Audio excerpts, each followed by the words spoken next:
So since this is the first video on this channel, I decided I wanted to talk about something that I know quite a lot about, and that is writer problems. I've been a writer since the 4th grade, so I've had a lot of experience with writing and all the problems that go with it. Why did that sound like a thesis for an essay?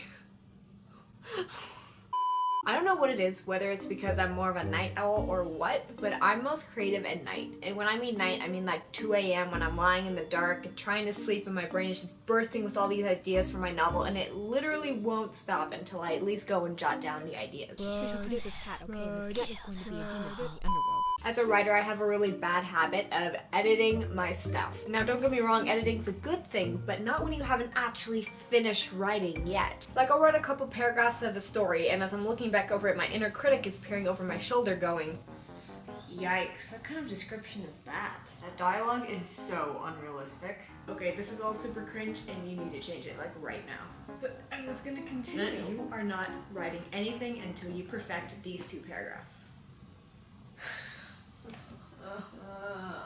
Literally the story of my life. If I ever send one of my friends an excerpt of my writing, I tend to add to the end, oh, and I haven't edited yet, so LOL. I do this just in case they think it's really bad, so they can assume it's because I haven't edited and not because I'm a writing failure. If anyone were to look at the things I've Googled over the past 6 years, I feel like they would be really concerned. Because, like, when you're writing, you want to be accurate, so you have to do your research, especially on things that you haven't experienced. Quite a few of my searches have been about the probability of someone surviving something catastrophic. For example, how long can someone survive in a vacuum? Or how much blood can someone lose before they die? You know, fun stuff like that. Also, writing romantic relationships can be kind of awkward, especially when you haven't been in one yourself.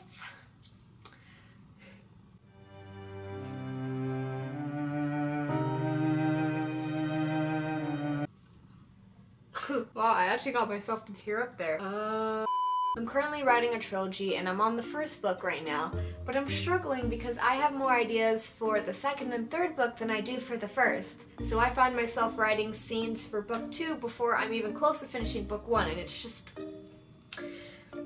really difficult. This is a problem I've struggled with for so many years, and it's when you're already writing a novel, but then one day you're like brushing your teeth or something, and then bam, you have a That's So Raven moment, but instead of seeing the future, you see a whole new novel idea play out in your head, and then suddenly you have this sudden urge to write this novel, but you know that you can't because you're already writing a novel. Does anyone else struggle with trying to decide whether you want to write your book in 1st person or 3rd person? Because I do, like, all the time. And here's the thing, is I could make the decision to write my book in 1st person, but then partway through, I'll decide that I want to change it to 3rd person. So I have to change all the me's to hers and I's to she's, and it's so exhausting. But the best part is that I'm guaranteed to change it at least 3 more times before I'm actually done with the novel. So those are a few of the writer problems that I've thought of. There's definitely a lot more rolling around in my head. I could probably make like a 30-minute video talking about all the problems writers face, but I'm not gonna bore you with that. Let me know down in the comments if any of you guys can relate to any of these. Even if you're not a writer, I feel like some of these can be very relatable to anything you're doing, especially the inner critic one. I feel like that one is super relatable. Ew. This video is so dumb.